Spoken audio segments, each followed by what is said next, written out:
David, it's an honor to have you here in my studio in Bogotá. Thanks for coming. Oh, it's my pleasure. Thanks for having me, Julio. How has been your experience here in Colombia? Oh, it's been amazing. The people have been great. What a great audience to play for. I mean, there are many places that I've played over the last 40 years, Europe, Asia, South America, North America, but this has to be one of the best audiences I've ever played for. And I had a chance to spend some time with the guitar players at the university, and man, they're really well prepared. They spoke great English. They asked some really great questions, and I had a chance to do one-on-ones with them as well. So I really, really enjoyed that. I look forward to coming back next year. Yeah, you were in Javeriana. Yes, yeah? Right. Yes. And what do you like about Javeriana? The diversity of the school is really cool because you've got a recording department, you've got a performing arts department, you've got musical instruments. The theater I played in was wonderful. I played in something that I like that very similar for the debut of the Planets concert in Illinois 2 years ago at UIS. And just the sound was great. They had great video and visuals. But you can see that all the students are really motivated and they really want to excel.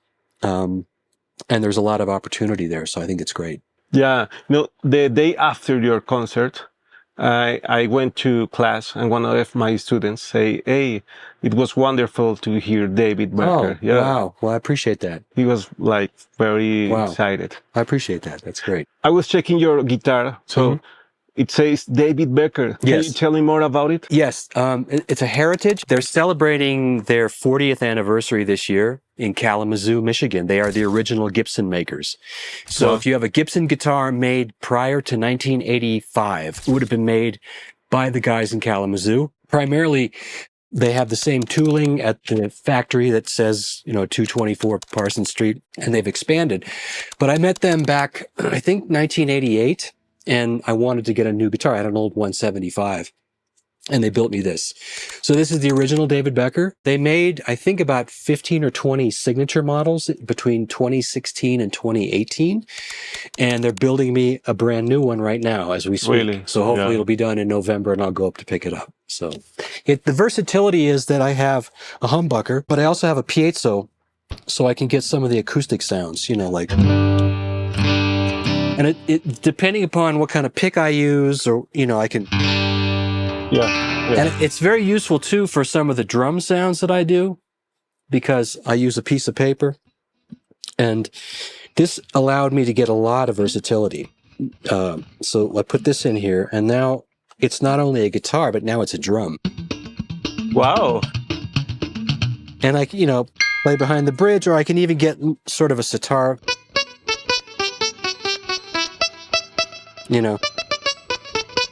And I discovered also through the Planets project that I can also use brushes and kind of get, sort of a brush sound. Oh, that's amazing, man. Yeah, so there's so many different sounds and things this can do, but it took me many, many years to figure out what I can do with this instrument. I knew that I wanted that configuration, but I didn't know why. Yeah. And the very first album that I used this guitar on is an album from my group, the David Becker Tribune, called Third Time Around, which is the second album I did with Ken Calais. With Ken Calais, yeah. And that was the debut of this particular guitar. And so from that point on, I made many, many, many, many records, did many, many gigs all over the place. And as time went on, I started to understand the instrument more and what the versatility that it allowed me to have as a musician. So it's really, really cool that we're celebrating 36 years together. Yeah, wow. 36 years. Yeah, it's a long time. Have you tried to do this with another guitars? Well, I have another David Becker like this that was made later, but no, I really haven't because I think the whole concept of the vocabulary that I've developed with all these things in this instrument is pretty unique. I could do it probably with another guitar, but because I've been so accustomed to this, it's my voice, and it has a lot of versatility because, of course, it's what people call a jazz box. It can sound like a jazz guitar, and that is cool. But as soon as I open up the other possibilities, all of a sudden I'm not dealing with an arch top. I'm dealing with maybe an acoustic guitar like the Martin. Wow. And that took me a while to figure out how to get that sound, but all the guitars on the latest album, Gravitationally Bound, are done on this. There's nothing, no other guitars. So all the acoustic sounds are done from this guitar, as well as the electric sounds. And of course, then now I brought this guy into play, I think around 2022. It's an EBO, so they've been around for a while, but it just gives me the sense of being able to play. Oh, that's amazing, beautiful. Yeah, more like a violin. You know, I've always liked the sound of orchestral things, cellos, and I've written things for cello on some of my albums, and I've also orchestrated one of my albums for a full 50-piece orchestra. But I was trying to think, how could I do it with my guitar? And of course, Jimmy Page used I guess he used a cello bow, actually. And I tried that, but the problem is that the strings get all kind of sticky because of the rosin. You put rosin on there, it doesn't do. So this came to mind because these were around in the 70s. And what it does, it just vibrates the string. So, and there's a switch on there. If I put it the other opposite way, it'll go up an octave. Wow. Like a flute. And what's cool is if with the pedals now, with the delay, I mean the loop pedals, I can actually just, you know, kind of.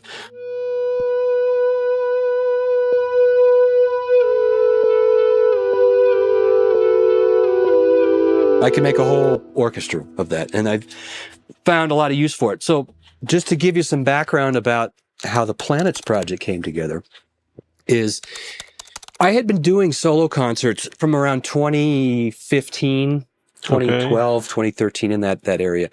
And, you know, I had used delay pedals early on when I was working with the Martin Guitar Company, doing workshops with Chris Martin. And I would have a 2-second delay and I'd play something into it, solo over it. And I kind of experimented on an acoustic guitar, and I experimented with like different sounds, but I sort of put that away for a long time. And then when I started doing solo concerts, I started to get back into that thought. And of course, the development of loop pedals has grown immensely. So I started to explore what I could do with that. And around that time, I met Chad Malum, who started Space Channel, which was a 24-hour television channel dedicated to space and everything related to it. But he's a musician. And I just said, if you need some music, I'd love to be involved. So he called me once and he said, I would love for you to come to a theater that we have here in Texas, and I'd like you to improvise for each planet. And I said, sure, I can do that, knowing that I had, you know, this to my, and I just added the EBO. So I went down to Brownsville, Texas, set up pretty much like this, cameras on, but I had no visuals. I had nothing other than just the name of the planet. Okay. And everything was improvised. And a lot of the pieces on Gravitationally Bound, for instance, the piece Mars is almost exactly like I improvised it. Some of them have evolved. Some have kind of morphed into something else. But for the most part, the idea of all those pieces were just improvised. And that's the cool thing about it when I play the Planets project. They're not really set in a specific time, meaning that I can play them longer or shorter. Yeah. The title track, Gravitationally Bound, is something I wrote for the album because I wanted to demonstrate kind of how the solar system works. So the sun is this entity, and it has all the energy, and the planets revolve around it. Yeah, around. So this would be a static chord and rhythm, and then all the planets would move how they, you know, whatever. And so I have all this harmonic stuff moving in different directions, but the essential rhythm of that song is based on one chord and one rhythm. When we were watching your concert with David Becker, we were wondering, how is your chain of pedals? Okay, so that's a good question. question. What are you connecting? So what I have here is I have 2 ditto loop pedals, and I have 2 digital delays from Boss. And the main delay here, it's set to about 400 milliseconds. Just a little slap, which I like the sound of because I'm not a big fan of reverb. Of course, in the studio, we add a little reverb, and in the theaters, we can add just a touch. But I prefer the sound of the delay. Okay. There's a slight little, you know, you can hear a little bit of it, right? So 400. About 400. Okay. In that area. And then this one is a pedal that has a longer delay. I'm not sure how long it is, but it's got a shimmer. So when I play like a chord, you can barely hear the top notes. Yeah. There's a little slight going up an octave. And that works well for the EBow because what it does, it just expands the sound. So if I get this.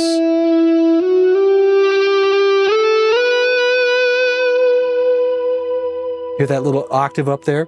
And so that is pretty much it. I mean, you know, I could do more, but for the most part, I can get a lot of stuff out of this. Yeah. And I've thought about adding maybe one other pedal at some point, but for now, everything seems to work pretty well. I've done about, I think, close to 20 shows now in the last 2 years. I think I've done about 15 in the States. I did the one in Bogotá, that's 16. I did 3 in New Zealand, so that's 19. And I did one in Europe, so that's 20. So yeah, and it's been great. I mean, you know, the response has been overwhelming, and it's easy for me to get around. I just kind of go into the board. The challenge is for me every night is to listen to what I'm looping, because when you're looping live, you have to be aware. It's like mixing in real time. You have to be aware of how loud do I play that part. And if I start a tune and I play something too loud or too soft, I have to adjust in that moment. Yeah. I can't start, I mean, I can start over, but I tend not to do that. I tend to just go with whatever I have and hope that I can make everything sit together. And then, you know, the halls are different. So every place I played, whether it's a big theater or, you know, a small theater, they all have different, you know, ambience music, that you work with. And you have to get used to that as well, too, as all musicians do. So there is a challenge to it, you know, but I like the challenge because as an improvising musician, like the challenge. you have to be on your toes, you know. And it's, you know, there has been times when something malfunctioned and I had to figure out how to get out of it. Most people don't know. And in fact, probably most people didn't even realize, but I did. And, you know, it's part of what you do. I mean, you just have to get up there and, you know. And I was wondering why 2 loop pedals? So that's a good question. And that actually is because originally when I was doing solo concerts, I was using 1 pedal. I actually started off with just a delay pedal that I could loop 40 seconds. And then I thought I better get a dedicated loop pedal. So I got the Ditto. And then I thought, well, I'm traveling a lot. I'm flying all these different places. Maybe I should get a second one, because if that breaks down, I need one. So now I one day I just decided, let me put the 2 together and see what happens. Now they're not synced up by any kind of MIDI or anything. There are pedals that you can sync up and do all that. I don't want that. I want everything live. So if I play something into this, like let's say I'll take, you know,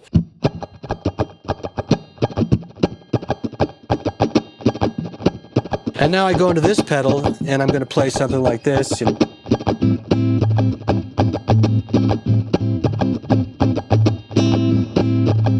Now that's expanded the form.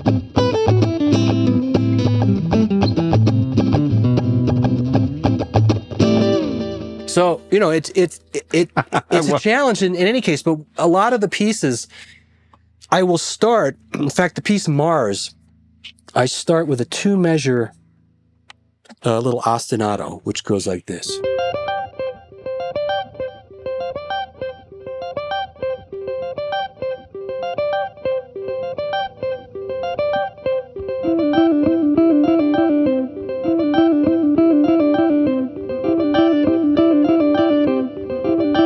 And then I solo.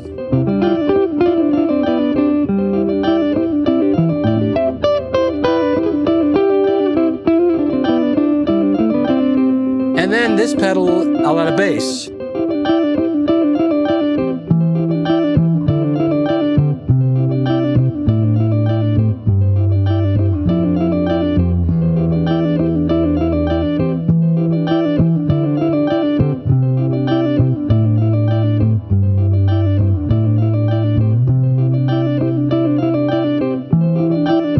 Now that's a longer form now.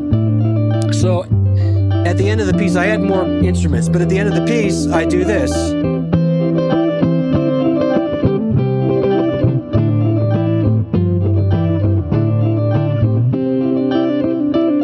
There's the original loop. Yeah.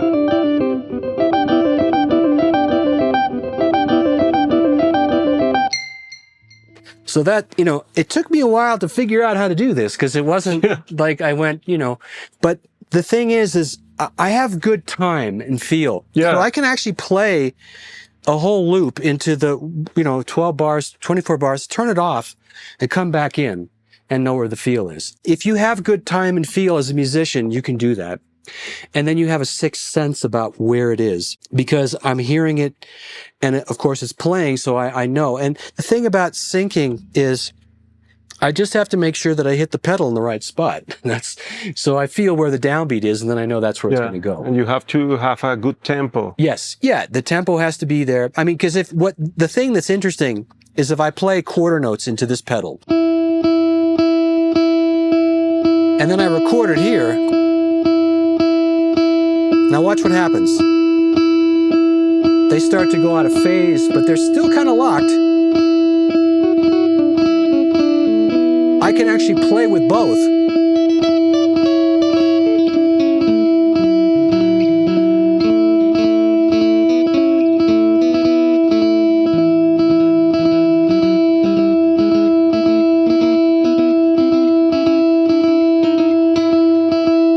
And eventually they come around. I don't do that necessarily, but it's interesting how they do that. I tried to experiment to see what actually happens. So at some point they'll come back, and it's incumbent upon me to be in the middle and figure out where I can play with that. It's not something I do with any specific piece, but I tried out to see what it would do. And I think that gave me an insight of how I could use both pedals. And everything's live. Nothing is pre-recorded. There are guys that do, live shows where they have loops and things like that. They loop, but they also use some pre-recorded stuff, that's fine. If you want to do that because that's what you want to do, that's cool. But for me, I want to be in the moment and play everything from me live. The great thing is too, in this setup, I can play just solo guitar like I did when I played the Joni Mitchell tune.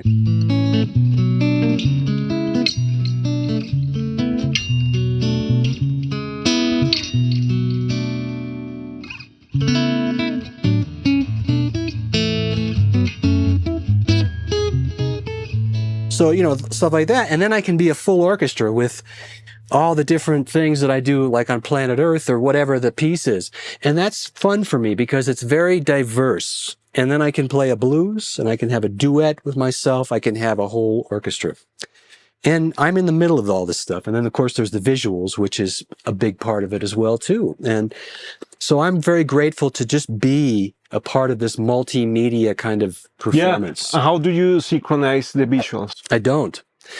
What's interesting is when we did the recording of the show, Planets, for the network, I just improvised, and everything was just on the fly, and that was it. So when they went back to make the show, they took the video footage and they actually made it work with me. And so when we decided to do it in front of an audience, we had to figure out, okay, well, how is this going to work? And what's interesting is I have watched the videos in rehearsals while I'm playing, and I see that no matter where I start, there's always something that happens that the music correlates with. So it's different every time because they're not set. I mean, the videos are how long they are. And I usually have the video operator start the video maybe about 10 seconds in. So then it becomes like the music starts and then the video comes in. In the case of Gravitationally Bound, it's a long setup for the live because I have to do this. I have a capo. And, I get that set up. And then, of course, I do the little ostinato guitar where I have that chord. So I'm just doing something like this where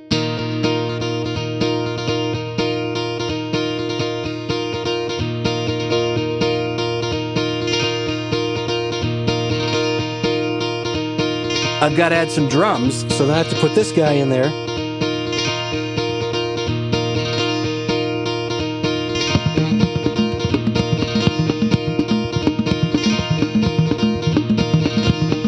And then I want to add some bass drum.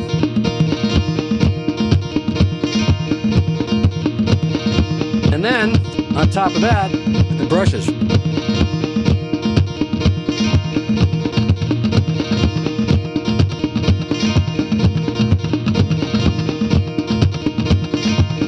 Now once that's good, then I can start the tune.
do it live, but you get the idea. So Beautiful, beautiful. Thank you. And that tune was actually written like that. Yeah. Because before I did the album, the story behind the album, which is in immersive sound, Yeah.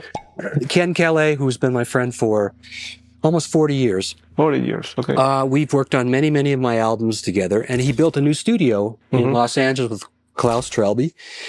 And he called me up. I was just getting ready to go down to New Zealand and do Planets. And Ken called me and said, David, when you come out to LA next time, let's record something in the new studio. And I said, okay. So I didn't know what I had to do, but I thought, okay, I have this stuff from Planets. Maybe I should do that.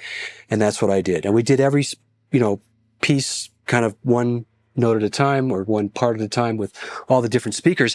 But I wanted to have not just the planets, I wanted to have a specific title track which would demonstrate that, and that was Gravitationally Bound. So I was in New Zealand with my wife Lori, and I kept telling her, I hear this thing, I hear this chord and this rhythm, and I want to come up with these chords, and I wrote just like that. I just started to do that ostinato, and then the chords just came out. So that's how that came. Wow, yeah. I like it a lot, and I'm very impressed that you can create your own sound and you're the one playing and you are not pre-recording anything. No, I wouldn't want to, because, pre-recording stuff is just, it's okay. I mean, I've worked with sequencers before in the 80s. We had, synthesizers and a Macintosh to fill out some of the sound, and that's fine. But, in this case, I want to be able to be organic and start something from nothing and do that, because I think there's a lot of connection to the universe, to the planets, to the solar system, and the visuals that the audience can take in from watching me start with nothing and building this whole piece of music. And the other thing is that it's very diverse musically. It's not just the same thing.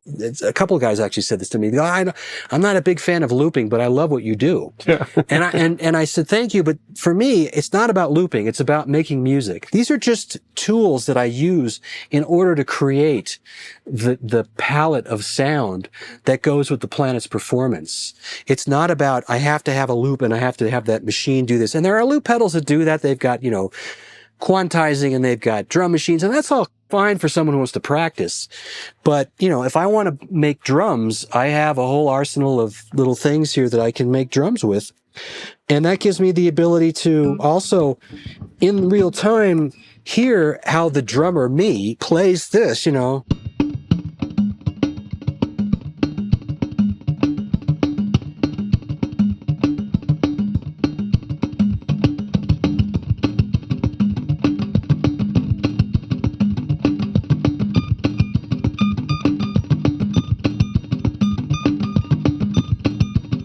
So now I've got a whole section.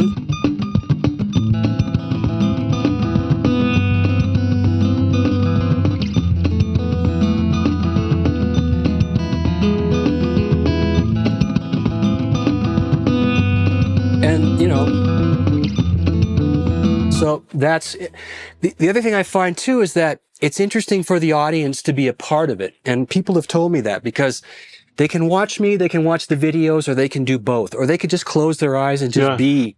And I always am amazed to watch the videos of myself or listen to them.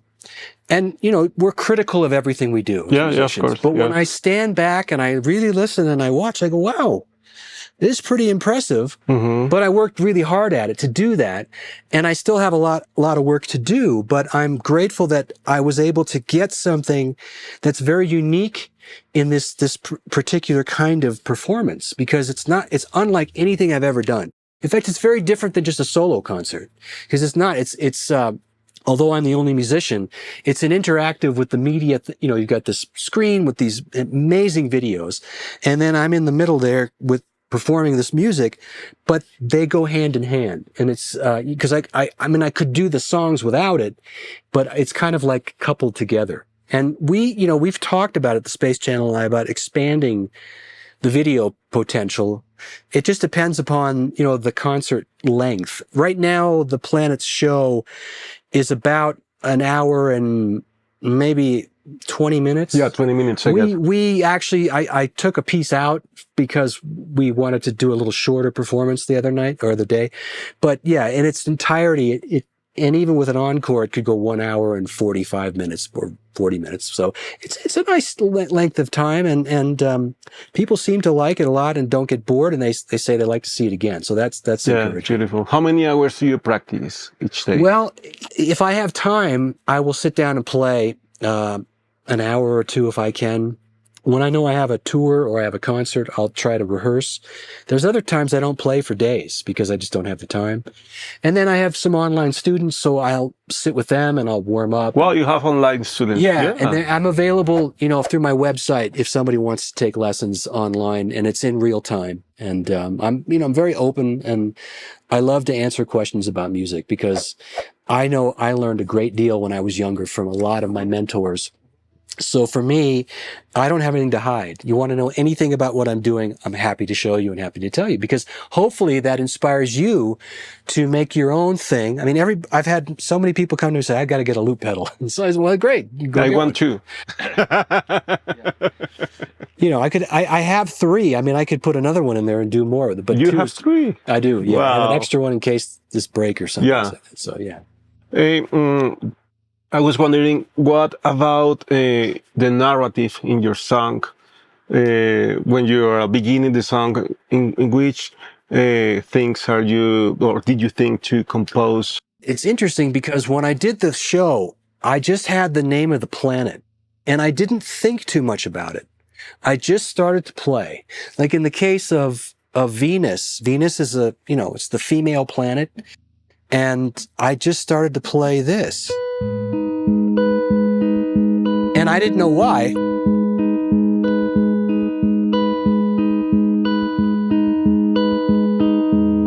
And that, I was listening, and then all of a sudden I just heard.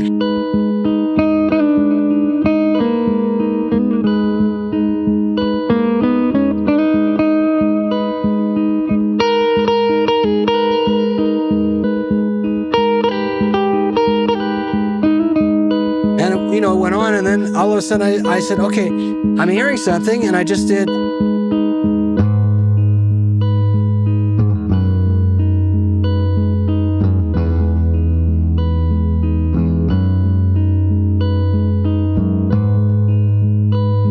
And that gave way to the EBow melody and the other parts that are in the song. So it wasn't that I went home and thought, gee, Mars is, so many millions of miles away from the Earth, and I just had little bits of information, but I couldn't take too much time. I think if I had to go home and write pieces of music for the planets, they wouldn't have had the same impact. It's because I was feeling something at that moment. And a lot of people tell me, they said, I hear that planet. Saturn was another one because it's got the circles. I just started playing.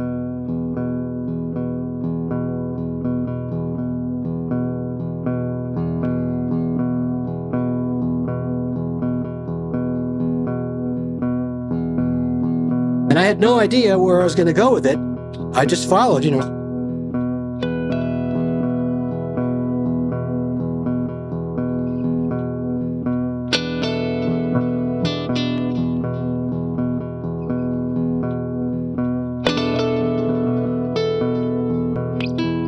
Anyway, I made a mistake there, but you get the idea. So that's how it all developed. And what I was responding to more than anything was I was in a hall, like a nice theater. There was no audience because of COVID, but there was the guys with the cameras. So there was about maybe a crew of 10, 15 people.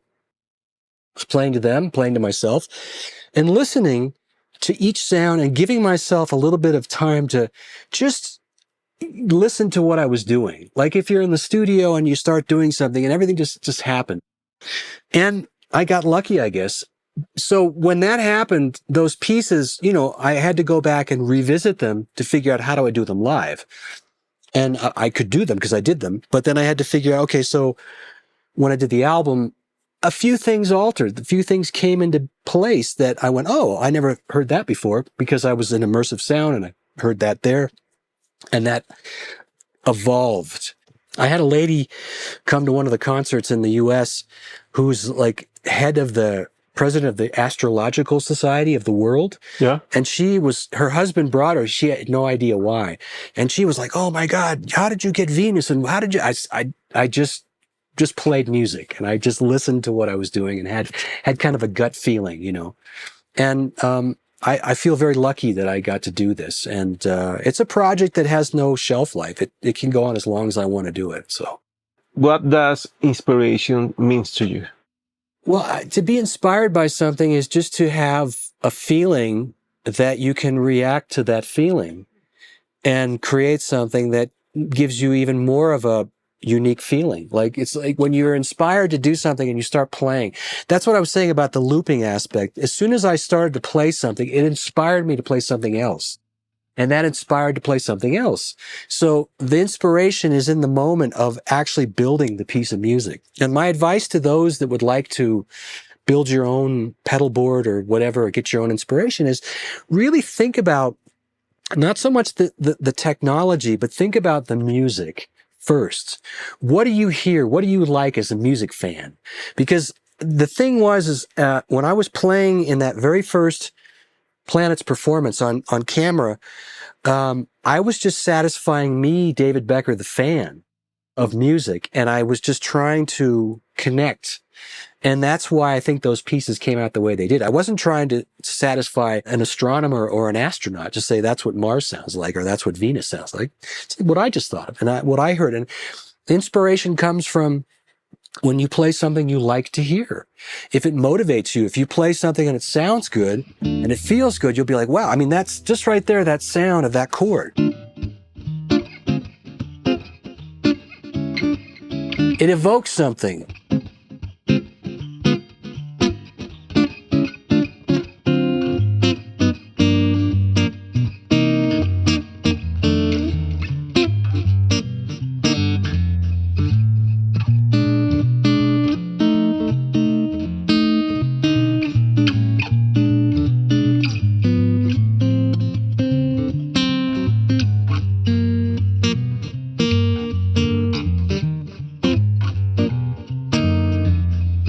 And now that's my new world that I, you know.